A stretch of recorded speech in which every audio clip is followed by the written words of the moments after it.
there's no doubt in my mind that fiat is failing. Now, the trickier question, in my opinion, is that a 2 years from now event or a 15 years from now event? I mean, I doubt it's 15. I just can't see, the math, as Greg points out so eloquently, for our mutual friend Greg Foss.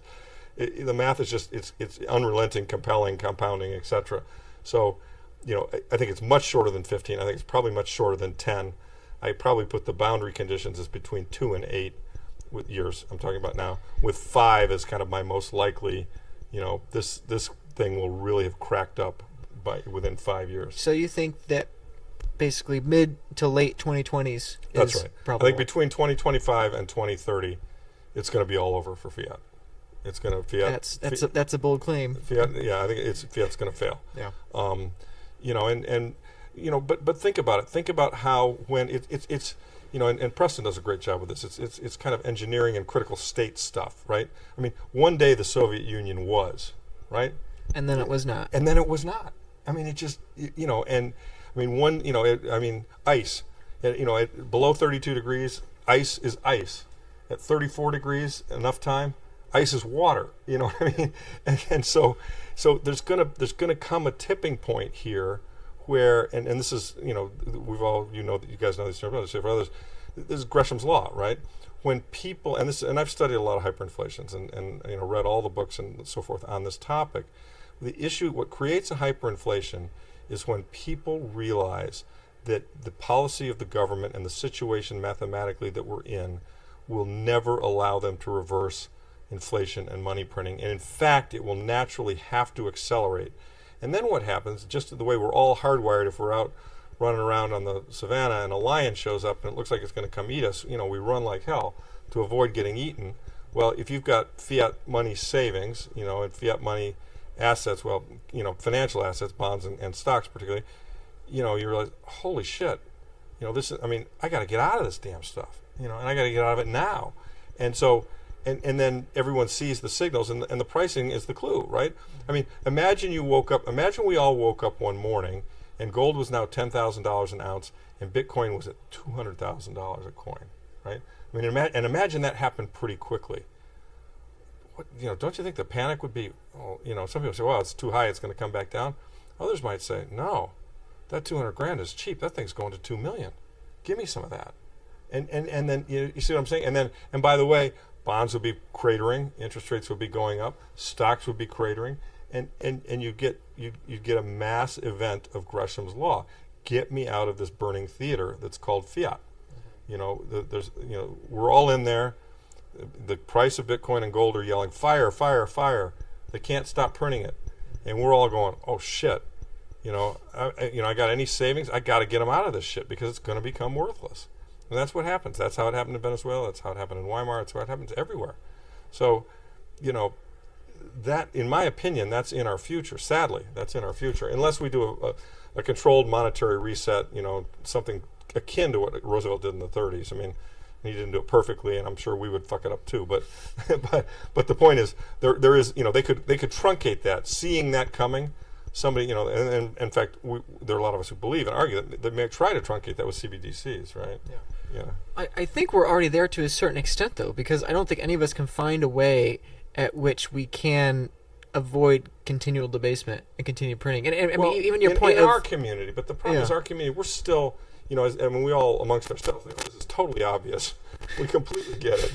Everybody should be buying this stuff hand over fist, but have you been out and talked to normies recently? Yeah. It's, I interact with a lot of normies. And, whatever. They don't get it. Gosh, this inflation's kind of high. Yeah? You think? Yeah.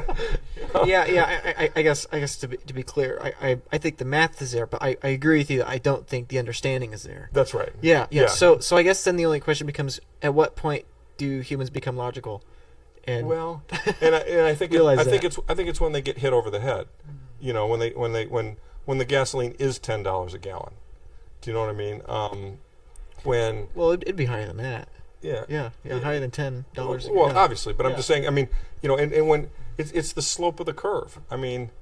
People will start to realize, oh my God. Look at how. There was a miniature version in this country of Gresham's law, on the COVID whole thing. Okay, in other words, people realized, hey, there's a lot of inflation coming. Interest rates are extremely low. I can get a 30-year fixed rate for 3%, and they were kind of putting on the Hugo Stinnes trade, which is I'm going to buy a house. You know, this is a no-brainer. All I got to pay is 3% interest to get this asset that'll be here for the next 30 or 40 years, and you know, and so you saw all these bidding wars, and you know, I mean, it was crazy, and housing prices went up 30% a year. I mean, that was a small microcosm, you know, but people even were doing with cars and trucks. I mean, you know, and some of it was supply chain related in the cars and truck instance, but you know, people were like, wow, you know, I'd rather have stuff than this money, and especially back then when the government, you know, Fannie Mae, Freddie Mac, were willing to loan you 30% money at 3%. I mean, or 30-year money at 3%. I mean, okay, let me get this straight. My house is going to appreciate between 5 and 30% a year, and all I have to pay is 3% interest on that. Yeah, I'll do that. Sign me up. Yeah, sign me up. Right. Yeah. You talked about the historical precedents of hyperinflationary events, and I think most people, and perhaps even a lot of Bitcoiners, have not done the reading that you have on this topic. And I suppose my question is this. When I think of that, it becomes pretty clear to me that when hyperinflation sets in and everyone cumulatively begins to realize, that's when asset prices just get bid up towards infinity. Right. It's called a crackup boom. Right? Yeah, a crackup boom. Right. My question is, how would you explain to somebody, because first you have to understand that, but then you have to understand how Bitcoin comes into the picture, because I think this time, perhaps what would occur is that it's a crack-up boom towards Bitcoin. Yes. So the dollar goes down against all the assets. Yes. And then all the assets go down against the Bitcoin. Absolutely. Yeah, no, look, I mean, Paul Tudor Jones said it, and I believe it. Bitcoin is the fastest horse in the monetary debasement race.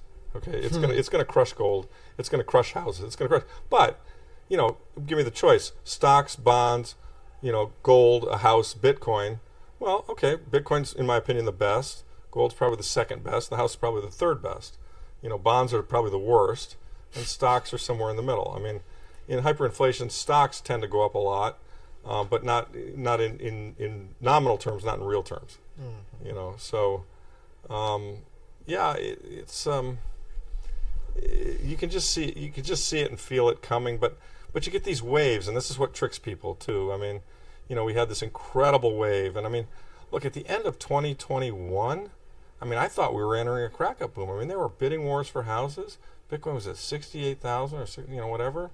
I mean, stocks were high, bonds were high. I mean, I was like, holy shit, you know, this is it. It's happening right here, right now. Well, you know, the Federal Reserve probably realized that too. And when Bitcoin, that's the other thing, when Bitcoin went from the 5 to 10 range in the 20... 5 to 10,000, yeah. Yeah, 5 to 10,000 range in the 20-ish area, and it went to 50 or 55. I mean, you think alarm bells weren't going off in every central bank in the world? I mean, they were looking at each other going, oh, fuck, this is really a problem. Because they'd managed to kill. Gold was always the canary in the coal mine. Yeah, your gold, gold, So I'd love to talk about that difference. Gold Go ahead. was always the canary in the coal mine that warned of monetary debasement and inflation, and that's why Gibson's paradox, you know, Robert Rubin, Bill Clinton, you know, James Carville, all those guys, they realized they had to print paper gold to hold the gold price down if they wanted to print a lot of money and grow the economy, and they did it. And so they in effect, the fire alarm of gold got suppressed. And there's a ton of data to support this. Is not a debatable fact. There's 100 paper. Gold is a big game of musical chairs. There are 100 paper claims for every ounce of gold that exists in the world. And so, and a lot of those paper claims are in an ETF or somebody who thinks they own gold, but when they say, give me the ounces, they're not there. Okay?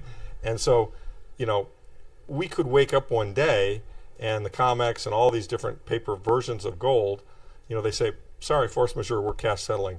The price on Friday was $2,500 an ounce. We'll send you $2,500. And we would all wait for the physical market to open up, and the physical market might open up and the first price might be $20,000 an ounce, right? I mean, basically the paper market just failed, okay? And so, you know, Bitcoin came along and it snuck up on them and they didn't pay attention, they didn't kill it. And, you know, as I think it was Luke Roman who coined the phrase so eloquently, he said, you know, this is the only monetary fire alarm that was working, you know, that was actually telling people how much inflation there was out there, right? And it's really great. And I mean, because, you know, again, going from 5 or 10,000 to 50,000 in less than a year and a half, I guess it was, something like that.